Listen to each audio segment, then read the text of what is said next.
Hey everybody, welcome back to another episode of the Fulfillment Podcast, where we help discover better you by finding fulfillment in life, relationships, and finance. I'm your host, Josh, and in this episode, I want to bring on a special guest, Brett Knudsen. He's the founder and CEO of Monopolize, which is a digital marketing brand building agency. He's also founded Amari, which is a watch company, as well as Hive, which is a social dating app, kind of from back in the day. So Brett, thanks so much for coming on the show. Appreciate you spending your time and taking a little bit of time out of your really busy day today to actually sit down and talk with us. Thanks for having me. So tell me, so you're doing today, right? You're doing what, like 9 podcasts or something in a row? I'm doing a podcast day. So what's your motivation kind of behind that? What's the driving force behind just crushing? You just trying to get a bunch of content and stuff to spin it back up for you? Yeah, I mean, I have requests for, to be on shows and everything. And I for those that, if you don't know, I'm really, really close with my wife and kids, and I try and spend as much time with them as I can. And so, but I absolutely love talking to people such as yourself. And so I try and, make it all in one day. So that way we can get everything out there, and I can have great conversations with people like you, but I can also spend as much time with my wife and kids as possible while running. Yeah, that's cool. That's like giving back almost, right? Kind of to the people that are trying to do, I guess, something similar to what you did. Yeah. That's awesome. Yeah. So if any of you guys don't know, or if you haven't followed Brett, you don't know anything about him, one of the things that I like, I'd say the most kind of about you is, I know you're close with Alex Morocco or Jason Capital, right? As we call him. Really close, big guy. Yeah, super good dude. One of my favorite things about him is he's kind of like just a good, makes you kind of think about like what's right in life, kind of like the good things, and be grateful for a lot of stuff you have, and think deeper on a lot of concepts. And if you guys don't know Brett, he shares kind of a lot of those qualities. And one of the things I really in particular like about you is just like the wholesome level kind of what you have. So like, I know you're doing really, really well. You've crushed it with a few different things that you've started and built. And the level of like family, because you already mentioned like your family's super important and taking time out and all that stuff. And I think a lot of people create this bias, and this is one of the things I struggled with, is letting go of people with money are evil, and they're ultimately bad people, and they're just looking to make a quick buck off you, and they're going to rip you off, and they're going to throw you in the streets. And I think you're a perfect testament to like somebody to look up to that's a moral standard, somebody that's not even remotely close to that. And what I've discovered is letting go of money being evil, and understanding that as long as you put the right things first, money's a byproduct, and it comes as an addition to just doing the right stuff and kind of pursuing the right things. Wow. Well, thank you. That's very, very kind to say. I would say I see money as a tool and an amplifier. So if you're a terrible person, money is going to give you the ability to be a much more terrible person, much more greedy, much more selfish. And if you're a generous, loving, kind person, money will give you the ability to be much more generous, much more kind, much more loving, right? So money in and of itself is a tool. It's not evil or good, but it has the ability to do either one of those things depending on the person whose hands it's in. Yeah. Okay. That's interesting. So I was raised in kind of like a middle class family to where money is the root of all evil, like kind of like that was the mindset. And that really, I'd say, kind of like messed me up and stuck with me for the most part up until probably about a year ago or so, when I started to kind of like take on these ventures and do all this crazy stuff. I let go of that idea. Sure. Were you like, what was your upbringing? And did you have to kind of go through a similar like shift moment or like a release phase where you're like, whoa, maybe that wasn't true. And there was actually different truth behind everything? Yeah, I definitely can relate to that. I grew up in a really small town where I don't think there was probably a soul in the town that earned over $100,000 a year. I didn't meet my first entrepreneur until I was an adult. And my dad was a cop, my mom was a teacher. Okay. And so I went from, kind of middle class to poor when my parents got divorced when I was 14, and my mom went through foreclosure and bankruptcy. And we lived, right next to a trailer park, and it wasn't the greatest. And so I kind of saw those two sides of the world, right? Yeah. Living with not enough, living with just enough, but I never saw what it was like to have more than enough. And I always felt like a black sheep in my family, right? Yeah. So I didn't feel, all I knew was what I didn't want out of life. Okay. which is what I saw everyone else doing, right? So I knew I didn't want to go to college. I knew I didn't want to have a normal job, but I didn't know what alternatives there were. Yeah. So I was very lost. Mm-hmm. And my parents kind of intentionally sheltered me from entrepreneurship. And so, like I said, it wasn't until I was an adult, when I was just turned 18, it was when I first met a very successful entrepreneur who kind of took me under his wing and mentored me a little bit, and was the first person to really believe in me and make me realize that maybe I wasn't weird, right? Maybe Yeah. maybe I belonged in a different, type of setting with different types of people, Mm-hmm. and that I just hadn't been around any of those growing up. And so that was kind of my introduction into entrepreneurship. I ended up starting a company with him, actually. It was my first company I ever kind of co-founded. Okay. And that company was a very big, ugly public failure, Huh. right? Yeah. So most people, they have like a story of how they tried really hard and it was super hard, and then they succeeded. And mine Yeah. was, I tried really hard, raised a bunch of money, hundreds of thousands of dollars from friends and family, which, like I said, grew up in a small town, nobody had money. So it's like $5,000 at a time from people who don't have $5,000. Right. Some people taking out loans, because they believed in what I was trying to do. And yeah, Dang. massive failure. What I learned from that is I didn't have any control. So even though he saw potential in me, Mm-hmm. and even though I had this title of founder, I didn't have any say in the business whatsoever. I didn't have, like, when he wanted to change the business model, which is ultimately what caused the company to fail, because it was a flash in the pan success. It did well at first. Wow. Okay. But he wanted to change the business model in pursuit of like higher ticket stuff and like B2B stuff, and it just didn't work. And so that was when I learned about the importance of who you partner with, Yeah. and who you attach your reputation to, and the importance of having some say and having some control, right? Controlling interest is something that a lot of entrepreneurs talk about, having controlling interest of your company. Okay. And so, that was my first experience, and it was so humiliating and so public that I thought, maybe I'm not cut out for this entrepreneur thing. Yeah. And I went and started selling cars, because sales was kind of the only thing I knew. Okay. And so I started selling cars, and the only thing that got me back into entrepreneurship was trying to solve a problem for my mom. So my mom, being chronically disabled and just sitting at home by herself all the time, was very lonely. And so I wanted to solve that problem for her, and that ultimately ended up becoming Hive, which was kind of my first entrepreneurial success in a way. Okay, cool. So in the process of kind of going through everything, having, like, how important, I guess, would you say the concept of having that mentor role, that person that kind of like guides you almost into the right direction? Because I feel like at some points, and at least this is true for me, but early on, it's just like you're almost throwing darts at the wall as often as you can to see if anything's going to hit, because you don't know what you're doing. You're just you're trying to figure it out, and you're like, man, I really think something's here, but I don't know what it is, and I'm just trying. And you spend a lot of money doing that. You waste a lot of time. You have a lot of experiences, right? Failures and stuff. But like, how important would you say that mentor role is? Do you think it's critical or not so much? I would say that it's 100% necessary. Like it doesn't need to be someone in person. It doesn't need to be someone sitting down over lunch with you or necessarily. Okay. But interesting. If you're not going to have a mentor that way, you need to be reading a hell of a lot of books, and you need to be basically teaching yourself through consuming material from other people, because otherwise you have no capacity to develop the right mindset, number one, and you have no guidance as far as like what type of a vehicle, metaphorical vehicle you should take in order to achieve success. You have no direction. So, but the most important part of that though is mindset. And so for me, everything I experienced with him, I learned a lot, but the only real thing that mattered was that I had someone who believed in me, or that I knew it was possible. Because in my small town, there was no entrepreneurs. And so I didn't know what was possible and what wasn't.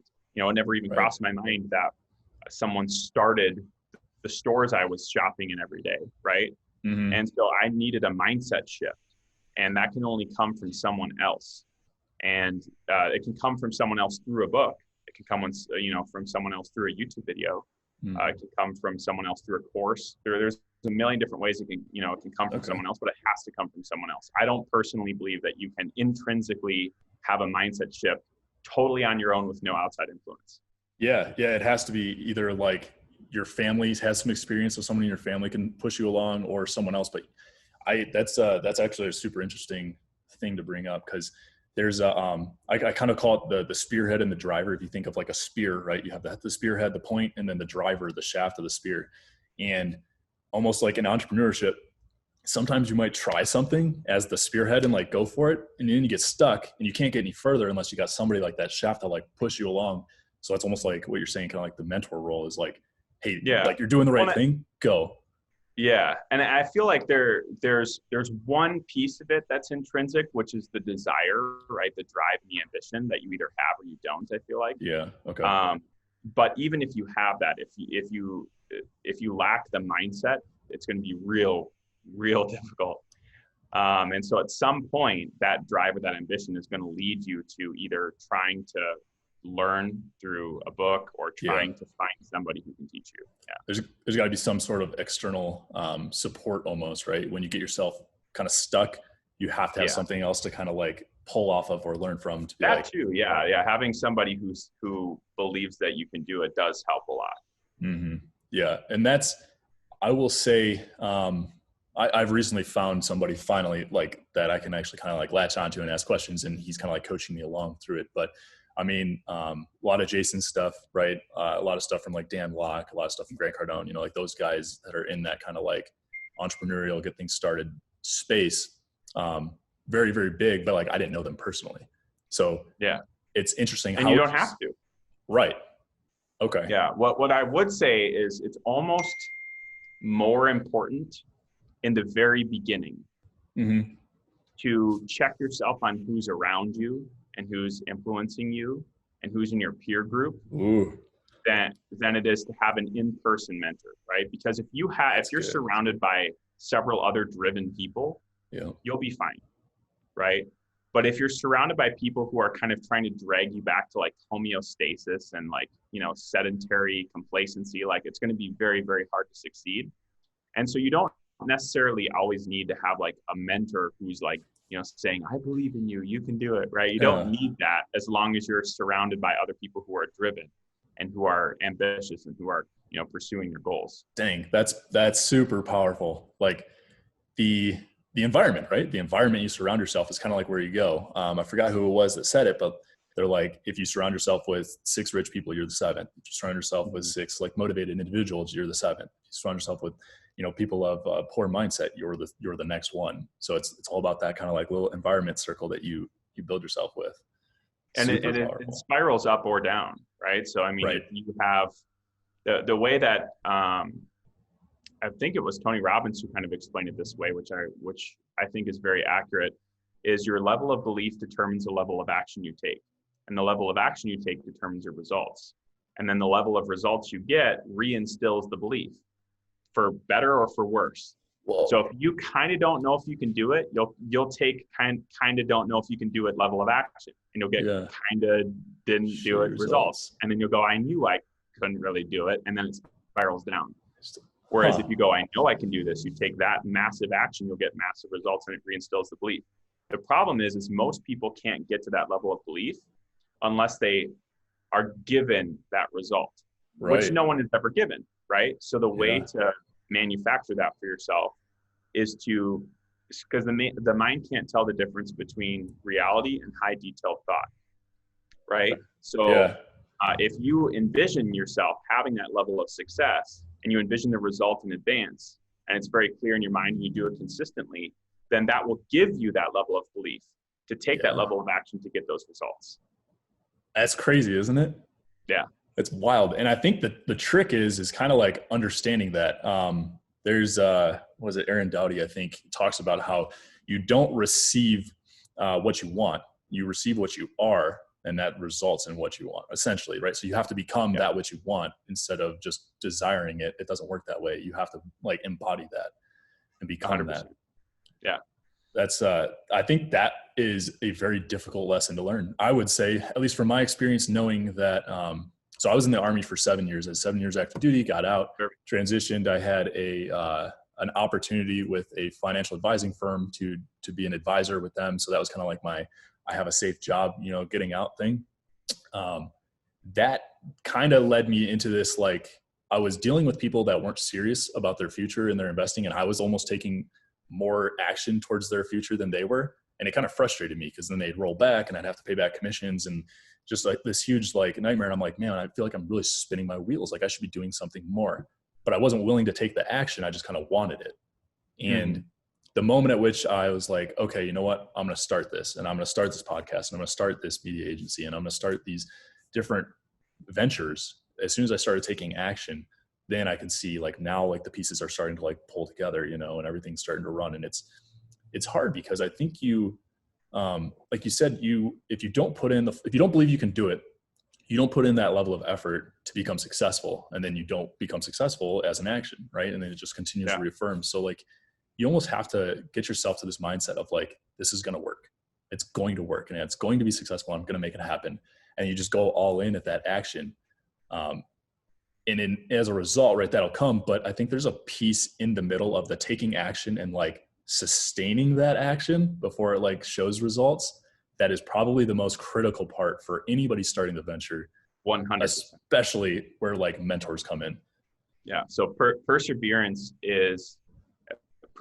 persistence. It's the number one differentiator, in my opinion, between someone who is successful and someone who is a starter, right? So like a lot of people can start a venture, but the difference between the people who start and people who start and finish, right? They succeed, is that persistence to keep going when it feels like all hope is lost. And the only way to figure out the difference is, have you done everything that's in your control, right? Because there's things in our lives that are in our control and things that are outside of our control.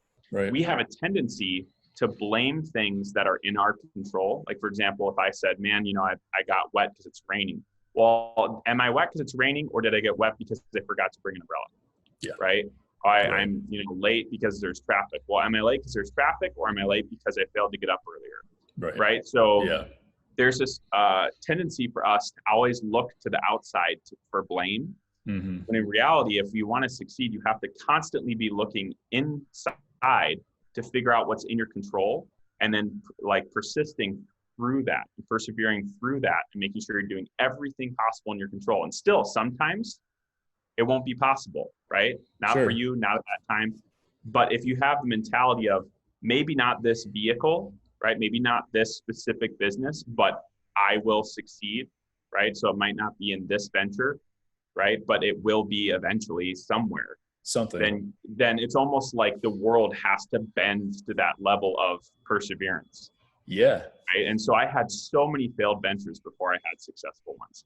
And the other thing that people don't tell you is sometimes you have what I think is almost worse than a failed venture, which is a venture that's okay. Nobody talks about this. And this happens. So you have a venture where like it's okay. And I feel like the enemy of greatness is good enough, right? It's where we settle, because it's like satisfactory almost. Yeah. Yeah. So I would have these ventures that would be like good enough, like they'd be okay. Okay. And in one instance, I actually had to like chop off the knees of a venture that was making like $30,000, $40,000 a month in pursuit of the ability to free up my time to be able to go after bigger things, because it was using all my time and it wasn't scalable. And I knew that. So it was like a dead end result. You know what I mean? So that's a scary decision to have to make, but that's something nobody talks about, is what if you kind of succeed? Yeah. Right. But it's not what you promised yourself. And you know that you've hit a glass ceiling. You have to then kind of reinvent yourself and take another risk and say, I'm going to maybe stop doing this entirely and try something else again. Right. It's almost attachment to outcome, right? I think what leads to a lot of disappointment and stuff we have in life is because we get attached to this outcome that we expect to happen, this thing. And that's kind of, I think a little bit, I guess, of what you're saying is like, you get attached, like, this has to work. This is my baby. It's going to be good forever. But sometimes like, maybe you just need to let go of that thing in pursuit of what more potential you could achieve by utilizing that same thing. 100%. Wild. And that's where, right, that a mentor, I think, would even further assist in something like that. Like, hey man, you're wasting way too much time doing this. Like not cut losses, but like understand that this is probably better. Like either sell equity or sell the business or something. Get rid of the the cost associated with that to you, and use that on something that's going to be productive to the thing that you actually can scale and grow and want to do. Yeah. Well, I think the other thing too that's important is when you're looking to find a mentor, trying to, and it's not easy, but trying to find a mentor who embodies a life that you want, not just one aspect of life that you want. Interesting. Right. So a lot of times people would say like, man, if only I could have someone like Elon Musk as a mentor. Yes and no. Right. Like obviously he can teach you how to create a multi-billion-dollar business and all this stuff, but at what cost, right? He's been divorced like 4 or 5 times. So ideally it would be someone who's had tremendous success in business. And if you're someone who doesn't want a family, then Elon might be fine. Right. But if you want a family, then you need to look for someone who's found a way to succeed in business and have a great relationship with their wife and kids. Right. So it's about seeking someone who has the life you want, not just who's succeeded in one area, because oftentimes the success in one area can come at the expense of success in other areas. That's true. Yeah. What advice, I guess, would you have for somebody then that's, I'd say in the early stages, right? They're taking action and they're building and they kind of have like a direction for where they want to go, but they're lacking, I guess, the direction from a mentor or somebody with more experience. What kind of advice would you have for somebody reaching out and finding a mentor or trying to procure that role in their life? So here's what I'll say. So the option number one is you can just ask. Okay. That does work sometimes, but if you're finding trouble with that and it's not working, then you need to step up to the plate and you need to pay attention to the person who you want as a mentor, figure out a way that you can add value to them, and then you need to add that value.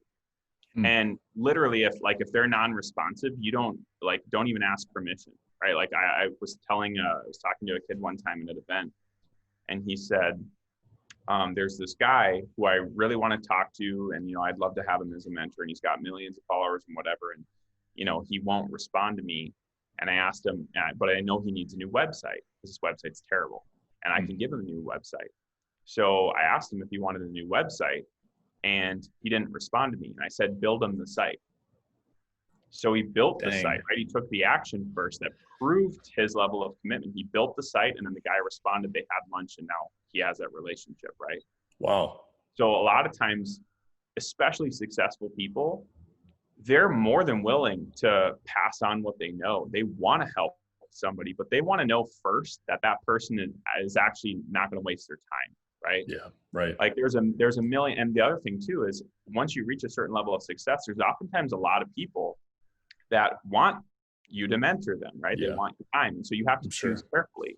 And the best way to help someone who could be a mentor, the best way to help them choose carefully is to take action first, add value to them first, make an introduction, bring them a client, right? Do something for them first that's of value, and then they'll reciprocate. Interesting. Okay. That's powerful stuff. Yeah. That's because I know I sat there and just spun my wheels. It seemed like forever, but it was doing the same thing you said, right? You either learn through your own experience or you learn from reading books, watching YouTube videos, whatever. Yeah. A lot of time spent just studying and listening to all these other people. And I think it's really cool once you do find that you can create a connection, like you said, by doing something of value, bringing that to the table. Because I even think of that for me, right? There's a lot of, you can even relate that. You can almost relate that to anything, right? I'm single right now, so I can relate this to the dating app world. But like, even with a girl, right? If a girl doesn't bring value to me and I don't find her either helping me improve or pushing me further or whatever, like there's no value. So if she can come to the table and be like, hey, you need to do this, or, can start adding something of value, like you said, to the table, then it's like, okay, you're different. I'll talk. What's up? Yeah. Well, and then just making sure that as, let's say you get a mentor and you achieve whatever level of success, making sure that you're reciprocating that. Mm-hmm. Right. And that it's kind of like a pay it forward mentality, but then also that um, you just like everyone should have a mentality of how can I help? How can I bring value? Right? Because Yeah. that's something that not enough of the world does. Most people are takers. So as soon as they meet someone, they're instantly analyzing what they can get Okay. out of that person, who that person knows that they can leverage them for, Yeah. right? Like it's our natural survivalist kind of behavior to look into a relationship right away and try and figure out what we can take from the person. Wrong mentality, right? So you should be looking to always add value, offer strategic value too, not just like, hey, I'll work for you for free, or, hey, let me know how I Yeah. can add value, which then puts it on me to try and figure out what you're good at when I don't even know you. You know what I mean? And I'm Yeah. busy. So trying to figure out how you can add strategic value over and over and over again. And then if you're talking about really high caliber people, Hmm. once you have those people in your network, then what you should be trying to do, because they're eventually going to want to reciprocate the value. Because if you just, if they're a high quality person, they're not going to want to just take and take and take from you. That's Right. going to make them Okay. uncomfortable. And so when they offer to reciprocate the value, what you can do is obviously you can take it for yourself and it's more than justified at that point. And it won't hurt the relationship at all. But if you want to really be an exceptional relationship builder, you can instead recycle that value onto someone else in your network who needs it, to where that introduction could be a strategic new mutual relationship that's built where you're adding value to both parties. And now you become a go-to person, right? And it's Hmm. fantastic to be a go-to person. Yes, you have to work a little bit because you're solving everybody's problems all the time, but you want that positioning. You want people to think of you when they have a need, because then eventually you Yeah. can start to monetize those solutions, right? So whether it's Huh. someone coming to me and asking for, um, someone who can solve a certain problem, and then I can go to that person who can solve that problem and say, hey, I'm going to send you a client who's ready to pay. What cut can you give me, right? And you broker a deal kind of behind the scenes. Wow. Or it's just being the person that people refer their friends to when their friends need help, and it furthers your network that way, right? So like I've had Yeah. really, really big influencers say, hey, I'm looking for someone to be a producer of my podcast. And then I'll find them a producer for their podcast.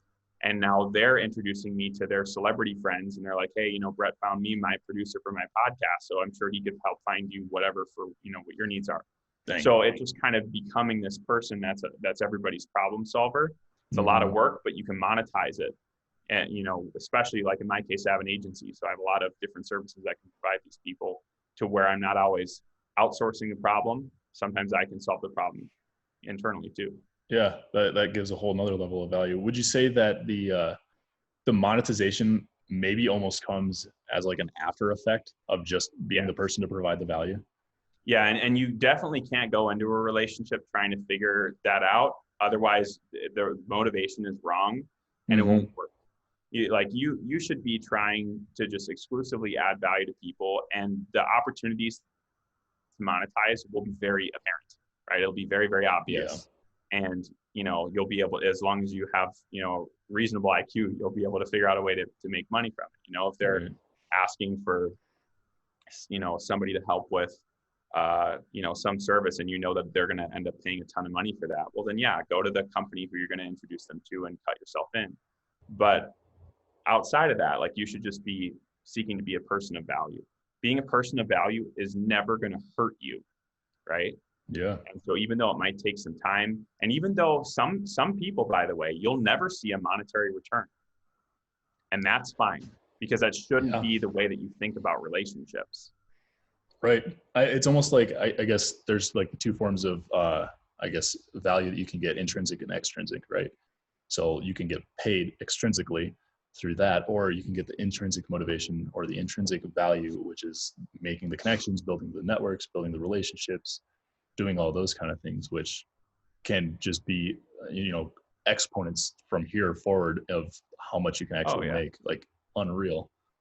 Well, the quality of our relationships in our lives are the number one determining factor of how happy we are, right? Mm. Mm. And so if all a new relationship is to you is an opportunity to make money, you've really missed Mm. the mark, and kind of missed the point, right? Right. And ironically, if you care about the quality of your relationships, you'll likely never have problems making money. Yeah. And you'll probably have a smaller circle too. I've learned, like, there's so many people that I've just let go of. I don't spend time with, I don't communicate with anymore, just because they're not like people that are, I guess, positive or looking forward, or um, not like I'm taking value from somebody, but they're just not adding value to my life like I feel like I am with them. And it kind of goes back to your point of like, then nobody's going to want to work with you if you don't do that. And sometimes I think, Most people are takers. yeah, and learning, I think, to understand who's the takers and let them go, shrink your circle right to the people that are worth your time, is a huge piece of like the growth aspect of life. Yeah. And sometimes when you're first getting started, it's shrinking your circle down to you. Right. And that can be really hard for some people, right? And it doesn't mean that you say, hey, lifelong friends, screw you guys, right? But it's just spending less time with them so that you're not being influenced by them.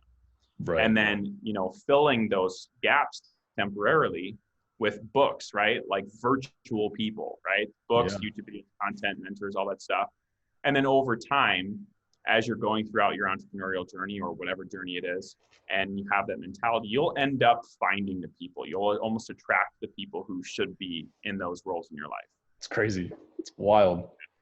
Yeah. To think, to even just in my journey. So I started the podcast, I think back in May or June or something. I think this is episode 41 or two, but just to think that I've got Brett Knudsen on my show right now is unreal. It's crazy.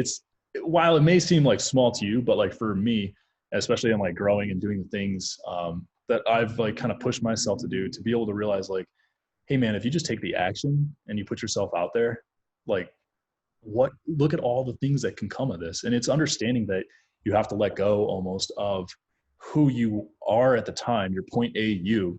And if you're trying to become this point B version of yourself, figure out what that point B person looks like. And if it's a whole different friend group and a whole different bunch of people you work around and a whole bunch of people you live with, like if you live in different places, work with different people, surround yourself in a different environment, let go of the things that aren't that, get rid of them, and find yourself become that. And you'll start to attract all the things that life has. Yep. Yeah. And to your point, building relationships, one of the most brilliant things that you can do is start a podcast, right?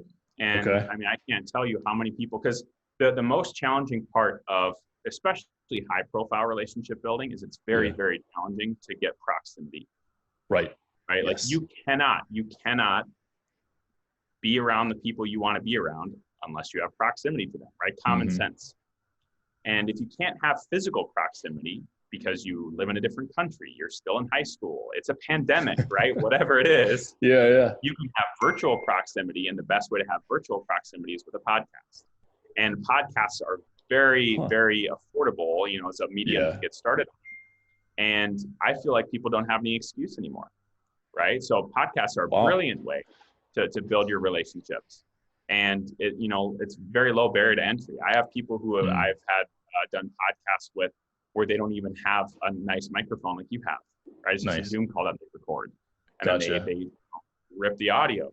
And so it's definitely a smart way to build relationships. And I think that the way that I see the world is you should be collecting friends, right?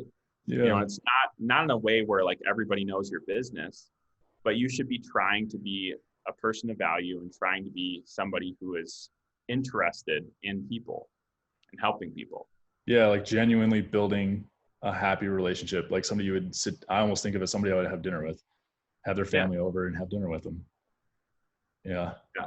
And when you can get to that level, it's just crazy. Like putting yourself out there, letting go of the concept of you don't know, like you'll never meet these people, and being like, no, like I could totally do that. Like just let go of that idea, let go of this mindset of I'm a tiny little person from a tiny little town with a broke ass family and can't make money. Let go of that. Yeah. Right. Like, I don't know. It's crazy because everybody's got a story like that. But like you said, it's the people that all of a sudden like shift their minds and can let go of these things and think bigger.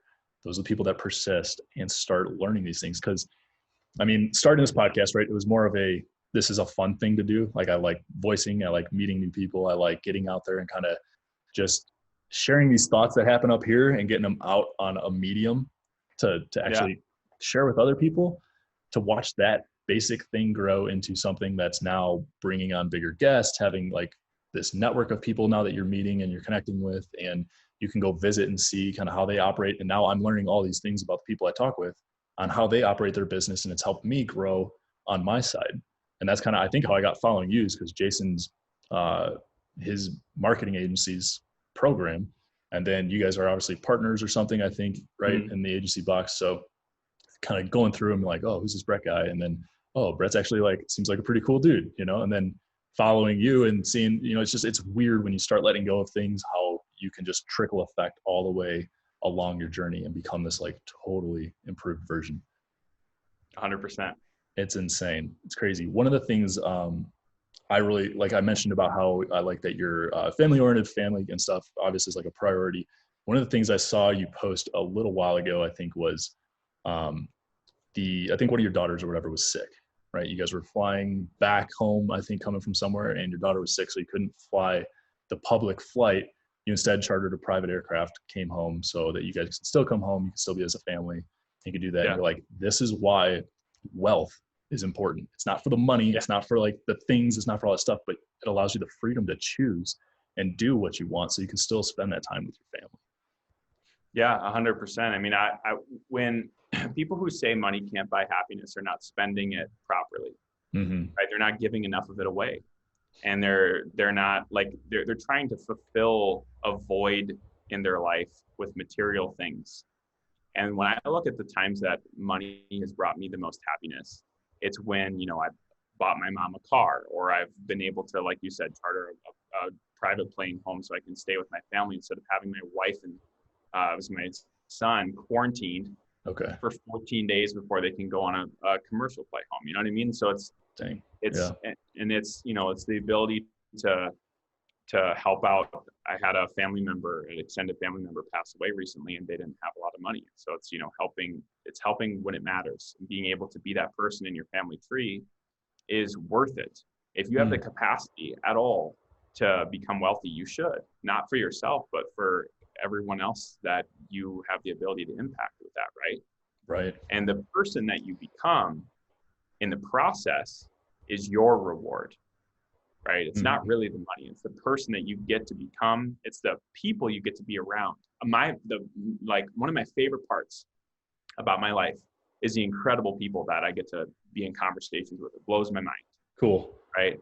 You know, like instead of you know, playing golf by myself or whatever, I can play golf with the founder of Panda Express, who's a multi-billionaire. And I think that's so cool. Like, what the conversations we have are so much better than the conversations I had with my buddies in middle school. You know what I mean? Yep. And so it's just, it's rewarding in a lot more ways than just being able to buy yourself a nice watch or car. Yeah, you founder better relationships with people, and the cool thing is, I think you start learning more because you bounce off each other. Like it's that environment piece where you have such a tight circle, or a circle with the right people in it, to where the way you think, you're not surrounding yourself with people that talk about politics all the time, or talk about, you know, like things that just are uninterested to you or aren't going to help you improve. You're talking to people that are thinking the same way you are, which is, how can I grow my business? How can I help out the next person? How can I, you know, do the next big thing and kind of like push through these maybe like hurdles that I'm experiencing? Yeah, 100%.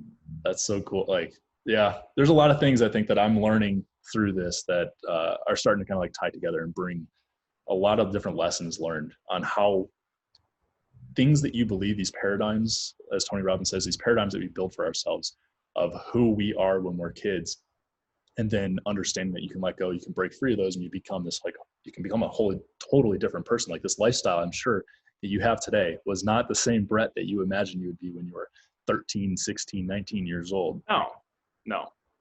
Yeah, no, not even close. But see, the thing is you again, it's like you develop the capacity over time. It's a gradual thing. Yeah. You know what I mean? You can't run before you can walk. Okay. You know what I mean? Yep. And so, and a lot of times people will get so frustrated because they just don't have the patience, right? It's not an overnight thing.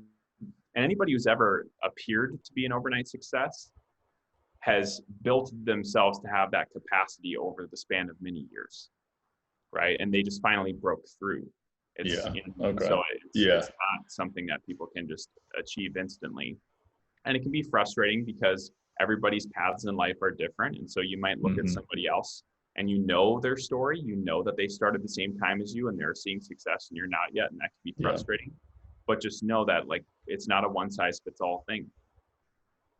Everybody's journey is a little different. What Yeah. would you say, I guess, to the to the young aspiring entrepreneur or somebody that's at least trying to start up, maybe not knowing what their passion is or what the direction is that they're trying to take, but they have kind of like you did, that drive where you know there's something bigger meant for you. What kind of advice would you have for somebody like that in terms of figuring that out, or how they would structure the direction that they're at least going to take in order to kind of like learn those lessons? Because failure, Yeah. I think we try to avoid, but that almost tells us what we should be doing. You hit a wall and you keep going, you hit a wall, you keep Yeah. going, and you figure out the direction you're supposed to take.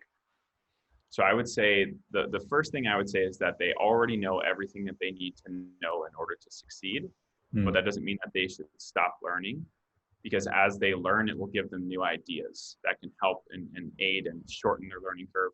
They need to Okay. surround themselves with really good people, and um, they should have patience.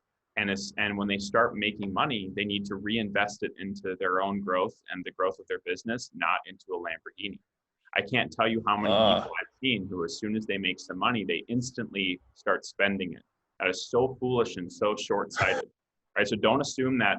And even if you're making great money, don't assume it's going to last forever, right. right? Start investing it wisely and continue to learn. And the lifestyle inflation and the Instagram posts can wait. They really can. It's much your older self will thank you. When I first started seeing money, and by the way, I'm speaking from experience, right? I'm not. This is not philosophical. Like when I Straight first from the started making horse's money, mouth. I bought a Maserati and a Rolex and a bunch of stupid stuff, and then I had to sell it all because I went broke again because that Really? happened. Oh yeah. Yes, Damn. yes. And Humbling, so huh? you can't like don't assume it's all gonna last forever, and Uh, be smart with it. And the number one thing I would say, especially whenever the quarantine pandemic, all this stuff is over, is invest into proximity, like physical proximity. Go to as many parties, events, everything as you possibly can where there's a shot of you meeting the right people. yeah. Invest into a country club membership where you know that there's high level people that play at that club, that clubhouse, or golf course, and then literally just spend as much time as possible there, so you have a greater chance of running into the right people. Like Wow. invest into the knowledge that you need in order to have good conversations with people who are successful, right? Like I don't drink wine, but I know about wine because I know that that's a subject that a lot of wealthy people care about. So just making sure that you're continuously learning and you're investing into relationships and you're smart and, with the money that you're making, and Okay. not trying to buy your next social media flex.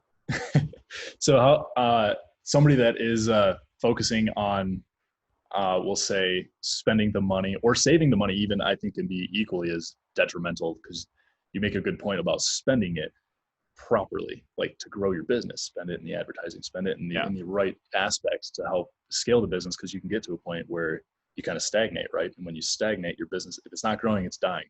yeah. So what would you, somebody that maybe hasn't recognized that, what advice would you have for somebody that's getting to the point where they're like, hey, I can see something's kind of working, but I'm going to start, like, I really want these nice things. I haven't been able to have them my entire life. I really want to go kind of like in this direction. Do you say kind of like, hey, learn the lesson the hard way, or follow kind of some people that have done the right thing and are on that path? I mean, when it comes to like when is it okay to start spending on Yeah, yourself and increasing your lifestyle? I think that if at all possible, your passive income should pay for your lifestyle inflation. love it. Yep. And I think that if you're in some sort of a unique situation where, I can't think of a unique situation where there's an excuse, but if there's some reason, you want to be cash heavy because the real estate market you think is going to dip or whatever, you should be really, really careful, and it should be a very teeny tiny percentage. Like whatever, Dave Ramsey, who Yeah. Dave Ramsey is?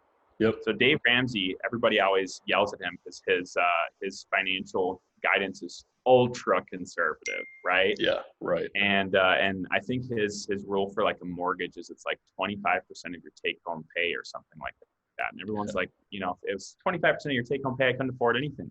I would Right. actually argue that if you're an entrepreneur, it should be like 10% of your take home pay is Oh, like, interesting. you know what I mean? Like Yeah. ultra conservative, because if there's one thing I've learned, it's that as an entrepreneur, your income changes a lot, and you will have droughts and you will have harvest seasons. Like you'll have Mm, years where you make $1 million, followed by years where you'll make $100,000. You'll also have years where you might make a ton of money and then you have to invest that money into the next thing in order to keep things going. And yeah. you can't take that money to live on, right? That's another thing nobody Mm, talks about is sometimes you might have 2 back-to-back good years, but the second year you have to take a significant amount of what could have been your income and reinvest that in order to continue to grow, or reinvest that in yep. order to, you know, start a business that's vertically integrated so you can scale or whatever.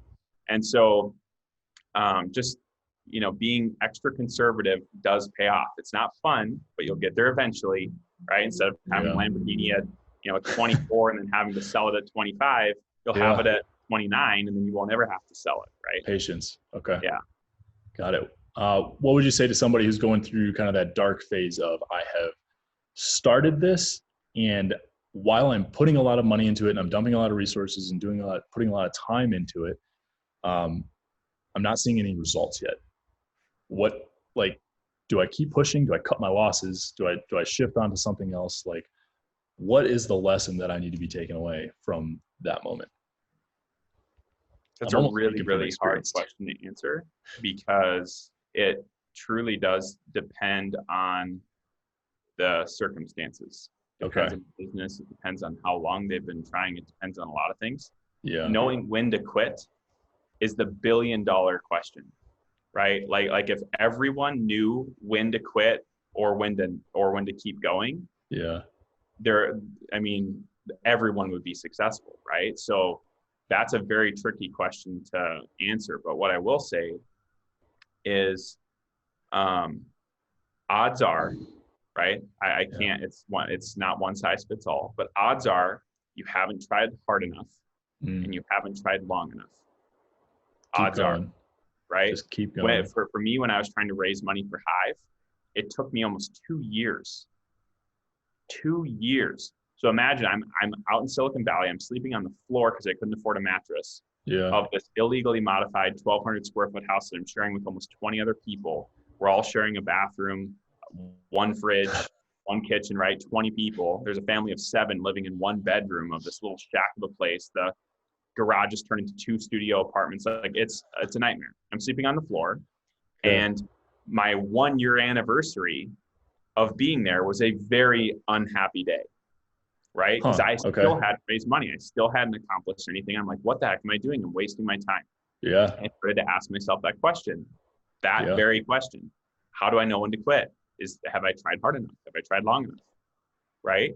Mm-hmm. And right when I wanted to quit was when I got a $150,000 phone call, right? Our first round of funding.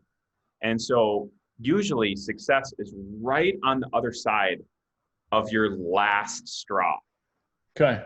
right? It's good. Yeah. And it's just like anything else, you know, the rep that builds the muscle is the rep that you do not want to do, right? Wow. And Yeah. that's what it's like. Okay. Yeah. Learning that through pain comes growth almost. You have to go through the pain in order to find the new you, or the new part that comes out on the backside. 100%. Interesting. Very, very powerful stuff. Well, hey, Brett, I don't want to take up too much of your time. I know we're kind of at that hour mark. So thank you so much for coming on to the show. You got a few more to do today, huh? You got a whole handful left. Thank you for having me. Yeah, dude. Well, I will see you around. I'll probably chop some of this up and stuff. I'll stop recording here. So I'm assuming you have a team or somebody that's going to need the content, right? Or a piece of this, at least if you can get it. Yeah, you can just email James. Okay. His email here, just james@monopolize.com. Awesome. Yeah. Thanks, man. Yeah, Of course. I'm gonna go grab a drink of water because I got like 5-minute window. But Yeah, it's great talking to you. Thanks Of for course, dude. great questions. Yeah. Yeah. Thanks for answering. I love having you on. Good dude. So I'll see you around. Take care. All right, see you.